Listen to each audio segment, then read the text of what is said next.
முடியாதேடா. Daddy, ஒரு பொண்ணுக்கு 2 டான்ஸ்ல இருக்க முடியாது. ஆனா ஒரு ஆளுக்கு 2 வைஃப் இருக்க முடியுமே. அந்த காலத்து அரசியலுக்கும் இந்த காலத்து அரசியலுக்கும் என்ன வித்தியாசம்? அந்த காலத்துல ஜெயிலுக்கு போடுங்க, பதவிக்கு வந்தவங்க. இந்த காலத்துல பதவிக்கு வர எல்லாரும் ஜெயிலுக்கு போறாங்க. அதுதான் வித்தியாசம். ஹஸ்பண்ட் அண்ட் வைஃப் பேசிக்கிறாங்க. ஏங்க குளிச்சிட்டு வந்ததும் தலைய தொடர்ந்து சொன்னா உங்க பையன் கேட்கவே மாட்டாங்க. ஏண்டி தலைய போய் தொடர்ந்து தப்பா சொன்னா அவன் எப்படி கேப்பா? அதான் டிவில நியூஸ் போடுறானேன்னு சொல்லிட்டு நியூஸ் பேப்பர் என்னது தப்பா போச்சு. ஏங்க என்ன ஆச்சு? ஓசி பேப்பர் வர பக்கத்து வீட்டுக்காரரே கொஞ்சம் டிவி இருந்தாருங்க, நியூஸ் பார்த்துட்டு தரேன்னு சொல்றாங்க. ஒருத்தர் டாக்டர் கிட்ட கேட்டான், டாக்டர் உடம்பு இளைக்கிறதுக்கு மாத்திரை கொடுங்கன்னு கேட்டா இவ்ளோ பெரிய மாத்திரை கொடுக்குறீங்க, இதை எப்படி முழுங்காது? யோ, இது முழுங்காதுக்கு இல்ல, இத தூக்கிட்டு தினமும் 1 மணி நேரம் ஓடு, அப்பதான் உடம்பு இளைக்கும். யோ, உனக்குதான் கையும் காலும் நல்லா தனையா இருக்கு, அப்படியே வீடா போய் பிச்சு கேட்டு அழிகிற. என்னங்க சொல்றீங்க? கையும் காலும் நடக்கும் போது ஒரே இடத்துல உட்காந்து பிச்சை எடுத்தா நல்லா இருக்காதுங்க. வைஃப் ஹஸ்பண்ட் கிட்ட கேட்டாங்க, ஏங்க விஷம்னு சொல்றாங்களே அது எந்த கலர்ல இருக்கும்? அதுவா, நீ தினமும் காப்பின்னு ஒண்ணு போடுறியே அந்த கலர்ல தான் இருக்கும்.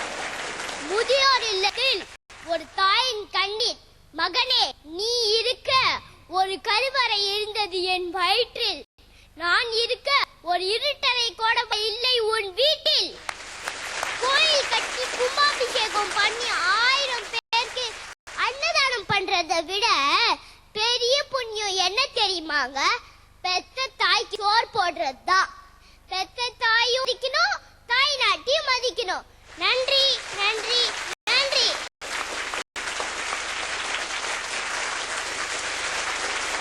Wonderful. Thank you uncle. Sanjay, ஒரு உண்மை சொல்லட்டுமா? சொல்லுங்க uncle. இந்த நீ இருக்க ஒரு கருவறை, நான் இருக்க ஒரு இருட்டறை கூட இல்லன்ற நான் அந்த கவிதையை நான் படிச்சிருக்கேன். ஆனா உங்க வாயிலேருந்து அது அவ்வளவு உணர்ச்சியா வரும்பொழுது என் கண்ணில் கண்ணீர் வருது. ஏன்னா ரொம்ப நல்ல மெசேஜா ரொம்ப அருகதையானவங்க சொல்ற மாதிரி இருக்கு. நீங்க சொல்லணும் இத. கிரேட். நான் நினைக்கிறேன் ஒரு பல்லு வந்தா 100 ஜோக் வந்தா மாதிரி நினைக்கிறேன். சூப்பர்வா இருக்கு சார். எனக்கு பார்க்கும்போது ரொம்ப ஆச்சரியமா இருக்கு. என்னன்னா நாங்க 2 வரி 3 வரி டயலாக் படிக்கிறதுக்கே ஒரு 10 டேக் போறோம். ஐயோ மறக்குது. பட் பெர்ஃபெக்ட் எக்ஸ்பிரஷன்ஸ், பெர்ஃபெக்ட் ஒரு டயலாக் டெலிவரின்னு அண்ட் ரொம்ப நல்லா பேசினாரு. ரொம்ப ஸ்வீட்டா பேசினாரு. கேட்கறதுக்கு நம்மளுக்கு இன்னும் நிறைய கேட்கணும் அப்படின்னு தோணுது. அண்ட் நிறைய மெசேஜ் கொடுத்தாரு சார். இந்த சின்ன வயசுல நம்ம எல்லாருக்கும் சொல்லி கொடுக்குற மாதிரி நிறைய மெசேஜ் சொன்னாரு. சோ எக்ஸலண்டான பெர்ஃபார்மன்ஸ். சூப்பர். தேங்க்யூ. ஆனா சஞ்சய், நீங்க சொன்ன இந்த மெசேஜ் இருக்குல்ல, இத டிவில வரவங்க ஒரு 5-10 பேராவது அவங்க அம்மா இந்த மாதிரி விட்டு வச்சிருக்காங்க, நீங்க வீட்டுக்கு கூட்டிட்டு வந்துருவாங்க பாருங்க. Great, lovely. தேங்க்யூ. சஞ்சயின் அதிரடியான அசத்தலை தொடர்ந்து நம்ம நிகழ்ச்சியில அடுத்ததா வந்து அசத்த போகும் அஸ்தல் மன்னன் Ramakrishnan. Let's welcome him on stage please.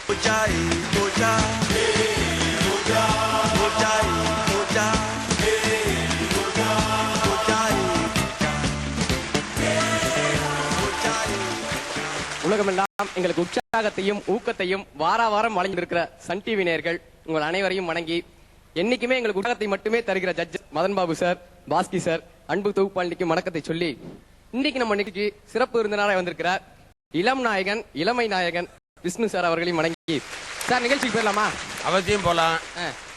வழக்கம் போல ஸ்டாண்ட் அப் காமெடி தான். ஆமா சார். வழக்கம் போல சூப்பரா அஸ்த போறீங்க, உடனே அஸ்திருங்க. ரொம்ப நன்றி சார். அது பொதுவா சொல்லுவாங்க, இப்ப கல்யாணம் ஆயிடுச்சுன்னு பெண்கள் வந்து தாயாகணும்னு ஆசைப்படுவாங்க, தாயாகணும். ஆண்கள் வந்து திரும்ப பேச்சுலராகவே ஆகணும்னு ஆசைப்படுவாங்க. அது நடக்கும். இப்ப எப்ப மனைவிக்கு நல்ல பேர் வாங்கலாம்னா, கல்யாணம் ஆயிடுச்சுன்னு வைங்களேன், மனைவியோட பிறந்த நாளையுமே ஞாபகம் வச்சுக்கணும். ஆனா வயசை மறந்துடணும். அது ஒரு விஷயம் சொல்லுவாங்கல்ல, கேட்டிருக்கேன். ஏன்பா நம்ம ஊர்ல பொய் கண்டுபிடிக்கிற ஒரு மிஷின் கண்டுபிடிச்சிருக்காங்களா உனக்கு தெரியுமா? ஐயா அந்த மிஷினோட தான் 20 வருஷம் நான் குடும்பம் நடத்தி குப்பையை கொட்டி வாழ்ந்துட்டு இருக்கேன் தெரியுமான்னு கேட்கிறேன். அது ஒரு மாதிரிக்க. ஏன்னா அவனு என்னெல்லாம போய் சொல்லி பார்த்து சமாளிக்க முடியல. அது ஒரு மாதிரி வரும். சொல்லியிருக்கேன் ஃப்ரெண்டுகிட்ட, மாப்பிள்ள நேத்து திருடு என் பொண்டாட்டியோட கிரெடிட் திருடிட்டு போயிட்டான். ஐயோ கிரெடிட் கார்டை திருடிட்டானா? என்னடா சொல்ற? அவன் பாட்டு எதையாவது செலவழிச்சிட போறான்டா, போலீஸ்ல போய் கம்ப்ளைண்ட் கொடுத்தியா? இல்ல என் பொண்டாட்டியை காட்டில அவன் கம்மியா செலவழிக்கிறான், அதனால விட்டுட்டு அவனுக்கு அந்த கார்டு இருக்கட்டும். பொண்டாட்டியை காட்டில கம்மியா சொல்லுங்க எதுக்கு அந்த மாதிரி. அது ஒரு நடக்கும். கூப்பிட்டுருக்கேன் அம்மா வீட்டுக்காரம்மா, அடியா மீனாட்சி இங்க வா, பக்கத்துல உட்காரு, நம்ம 4 குழந்தைங்களோட எதிர்கால பத்தி பேசணும். ஐயா நான் அங்க வந்து உட்காந்தேன்னா அப்புறம் 5 குழந்தைங்களோட எதிர்காலத்தை பத்தி பேச வேண்டியிருக்கேன். ஓயா உனக்கு இதேதான் வேலையா? அது ஒரு மணிக்கு. அதுவும் புலம்புவாங்க வீட்டுக்காரல. சில பேர்லாம் பக்கத்து வீட்டுக்காரன் புலம்புறப்ப சொல்லியிருக்கான், ஐயா எங்க வீட்டுல வேலைக்காரி கிட்ட பேச என் பொண்டாட்டி கோவப்பட்டுருவா, அடிக்க வருவா. இவன் சொன்ன பரவாயில்லடா, என் பொண்டாட்டியோட பேசினா வேலைக்காரி கோவப்பட்டுறாடா, அடிக்க வராடா, நான் என்ன பண்றது? அது என் பொண்டாட்டி நேத்துலாம் நடந்த சண்டையில என் பொண்டாட்டி என்ன செல்போனை தூக்கி எரிஞ்சா. ஐயோ அப்புறம் என்ன? நல்ல வேலை நான் நாட்ரீச்சபிள் இருந்ததை தப்பிச்சுக்கிட்டேன். அது ஒரு பக்கம். இன்னும் நல்ல பேர்லாம் பாத்தீங்கன்னா எங்க வீட்டுலாம் ஒருத்தர் வீட்டுக்கிட்ட செங்கல் எடுத்துட்டு வச்சு தானே சாமி கும்பிட்டுக்கிட்டு இருந்தாரு. கரெக்டா? செங்கல் எடுத்துட்டு போய் சாமி கும்பிடுற ஒண்ணும் இல்லையா, இந்த செங்கல் எனக்கு ராசிக்கல். செங்கல் எப்படியா ராசிக்கல் ஆகும்? இதுல தடிக்க விழுந்த பொண்டாட்டி காலை உடச்சுக்கிட்டா எனக்கு ராசிக்கல் தாயா. அது ஒரு வாக்கிய கேட்டுக்காங்க. இப்ப நம்ம ஊர்ல வந்து திருப்புரன்றம் கோயில் இருக்கு, மீனாட்சி அம்மன் கோயில் இருக்கு, மாரியம்மன் தெப்பக்குளம் இருக்கு மதுரையில. நீ எந்த சாமியா கும்பிடுவ? நானும் கல்யாணம் ஆனதுல இருந்து கும்பிடாத சாமி கிடையாது, கும்பிடாத தெய்வம் கிடையாதுயா, எந்த தெய்வமே என்ன காப்பாத்தல. அது ஒரு மாய்க்க. குட்டி பையன் போய் கேட்டிருக்கேன் அப்பாட்ட, ஏன்பா அந்த 100 ரூபா நோட்ல 100 ரூபா நோட்டு சொல்றாங்கல்ல, 100 ரூபா நோட்ல யாரு படம் பார்த்திருப்பாங்க? ஐயா நான் மாசம் 1ஆம் தேதி அந்த நோட்டை பாக்குறேன், மத்த 29 நாள் உங்க அம்மா தான் அந்த நோட்டை பாக்குறா, போய் அவகிட்ட முடியாது என்கிட்ட கேட்டு நான் என்ன பண்றது? அது நடக்கும். பையனை கூப்பிட்டுருக்காரு, கண்டிச்சிருக்காரு. டேய் குமார் நீ பண்றது எது சரியா தெரியல, நீ காலேஜுக்கு போற மாதிரியே தெரியல, ஏதோ ஒரு பொண்ணு பின்னாடி சுத்துறியாமே, ஏதோ ஒரு பொண்ணு எப்ப பார்த்தாலும் சுத்திட்டு இருக்காம, அந்த பொண்ணு பேர் என்ன, எங்க படிக்குது, என்ன பண்ணுது, அதை தெரிஞ்சுக்கத்தானே நானே சுத்திக்கிட்டு இருக்கேன், அப்புறம் என்ன பண்ணுது நொண்ட பண்ணுதுன்னு எனக்கு முடியாது தெரியும். நடக்கும்.